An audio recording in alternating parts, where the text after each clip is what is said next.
wacan u wanaagsan ilahanti badawdayaal kuna soo dhawaada qaybta lixaad imtixaanaha sheekooyinka dadkaynu wax ka baran karno dadaalada ay noloshooda sameeyeen waxa sheekadana qaybteedii labaad tahay xoogsato muruqooda shidaal kula soo baxa dalka Myanmar.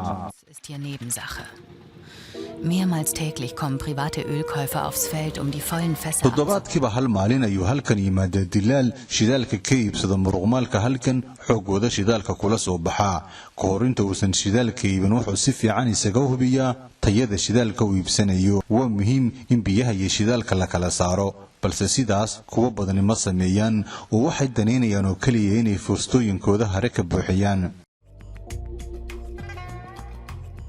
Die Qualität ist gut. haddii aanay biyo xagga hoose fadhiisan waxay ka dhigan tahay in tayada shidaalku ay aad u fiican tahay sida kan hadda uu ka iibsanayo oo kale Miyaaji 6 foosto oo noocan oo kale ayuu bishiiba soo saaraa Miyaaji balse kuwa ka taajiray saliidda ay muruqooda kula soo baxaan waxay toddobaadkiiba dhoofiyaan 26 foosto waana halka uu beegsanaya mustaqbalka Miyaaji. Momentan bekomme ich nur $40 pro Fass. Früher waren es 120. Nach 3 Tagen qiimaha saliidda ee hoos u dhaco ku yimi waa mid ka mid ah waxyeelooyinka culus oo ka cabanaya Miyaaji hadda wax soo saarkiisu waa mid aan dhaafsiisanayn inuu ku maareeyo noloshiisa iyo tan shaqaalihiisa. qiimaha saliiddu hoos ayuu dhacay hadda foosada waxaana laga siistaa $40 oo kaliya halka waqtiyada qaar foosada lagu iibsan jiray $120.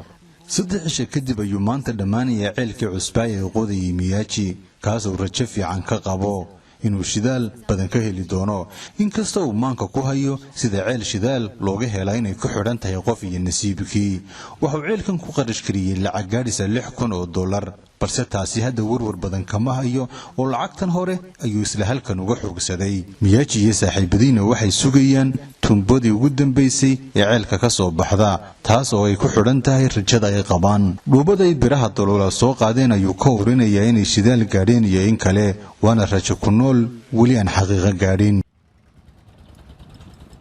Und wir glauben, dass dieser Sand das Öl produziert. Miyaaji ist glücklich, wenn heute auf Erdöl trifft. waxaan ka urinayaa shidaal Miyaajina waa uu faraxsan yahay hadduu ceelkan shidaal ka gaadhana waxa uu dhow yahay inuu riyadiisa gaadhay waxaan hadda ceelka lagu raaricinayaa tumbooyinka shidaalka soo saara iyagoo adeegsanaya farsamada macmalka ee iyagu isku habaysteen.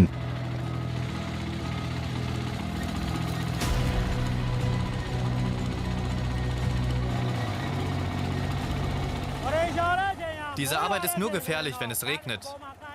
Aber wenn es windig oder sonnig ist, so wie heute, ist es kein Problem.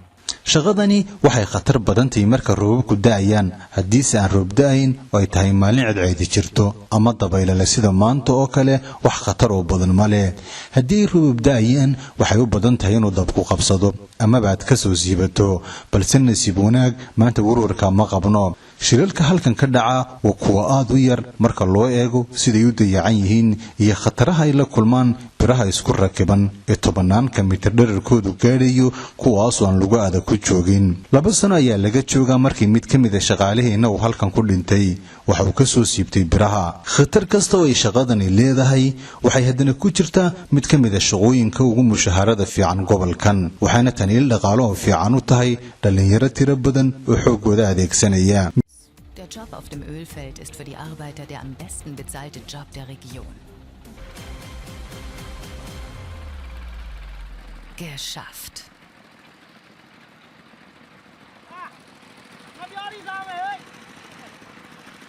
Gemeinsam mit seinen Arbeitern feiert Miyaaji das fertige Bohrloch. Miyaaji iyo shaqaalihiisu waxay u dabaaldegayaan ceelka cusub ay hadda dhameeyeen waxayna cunayaan sanamkii hore ay balaayooyinka uga magansan jireen waxaan weydiinay bal inay ku gafayaan iyo in kale. So feiern wir das fertige Loch. Wenn wir Öl finden, feiern wir noch mehr. Denn ob sie wirklich maya sidaas ayaan sameynaa markaan ujeedadeena gaadhno markaan ceel qodno waanu dabaaldegnaa waxaanan cunnaa waxaanu haysanay xataa haddii ay sanamkeenna hore tahay markaanu shidaal gaadhnana sidan si ka badan ayaan uga sii dabaaldegaynaa. Miyaaji kama warwarsano oo kaliya masruufka qoyskiisa waxaa sidoo kale warwar ka qaba haddii uu waayo shidaal ku filan sidii uu shaqaalihiisa ugu heli lahaa mushaharooyin ay ugu sii shaqeeyaan waa khabiir 8 sannadood halkan ka shaqaynayay wuxuuna si isku mid ammaanka ugu hayaa guul iyo guuldarro labadaba kuma hela lacag inaan shidaal soo saarno oo iibino kaliya ee waxaanu lacag ku helaa oo aaminsanahay inaanu ku helo sida adag ee aanu shaqaysano balse rajadiisa ayaa u muuqatay mid marba marka ka dambaysa si saqiiraysa kulba biyo nadiif ah ayaa ka soo daadanaya tuumbooyinka wax calaamado muujinayso inuu shidaal gaarina tan iyo hadda ma hayo saacado badan ayaa tagay waxaan biyo ka ahayn ceelka kama soo baxayaan waa calaamado warwar leh hal mar ayaan dhibic yar oo saliida arkay Miyaaji weli niyadda ayuu isku dhisayaa balse saaxiibadiisa waayo aragga ahi way u cadday inay guuldarraysteen xataa haddii uusan taa weli aqbalin Miyaaji.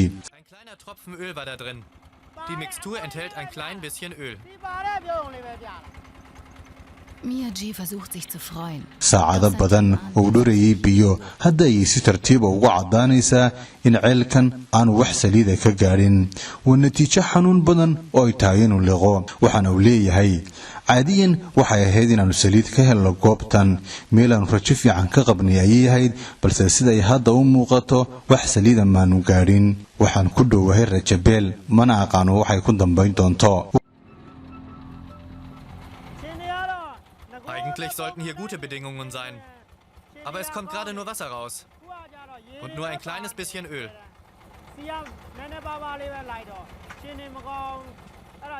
Ich fange langsam an, die Hoffnung zu verlieren. Ich weiß nicht, was ich tun soll.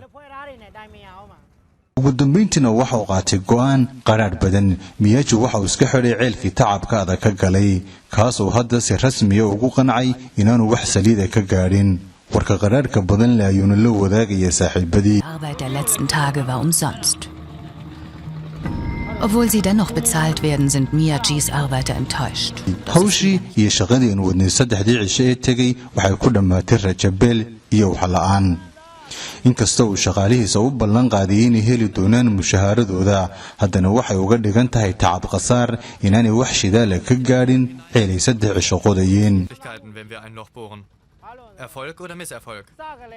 Wir können nicht in den Boden hineinsehen. ma doonayo in waqti intaa ka badan aan ka sii fikiro waayo markii aanu ceel qodayno laba midkood ayuun baanu ku xisaabtanaa guul ama qasaare sababtoo ah waxaa dhulka hoostiisa ku jira marka horeba ma arki karno sidaa darteed noogama furna wax ka badan intaas inaan ka idhaahdo haddii aanu saliid hello waanu ku faraxnaa guushaanu gaadhnay haddii aanu weynana qasaaraha ayaanu ku qasbannahay inaan aqballo laba arrimood ayuu Miyaaji halkan ka bartay 8 sano uu ka shaqaynayay inuu qadarka aqbalo si kasta uu qadhaadh badan yahay isagoo aan doonistiisa marnaba ka niyad jabaynin iyo inuu xooggiisa kula soo baxo shidaal intuu doonaba ha leekaadee waana labada amuureeda laga yaabo inaad adiguna ka baran karto daawade qaybtii lixaad ee taxanaha dadkan wax ka baran karno dadaalada ay noloshooda sameeyeen ayaa intaa ku dhan tan iyo qormada tan xigta intaan isugu imanayno nabadgelyo.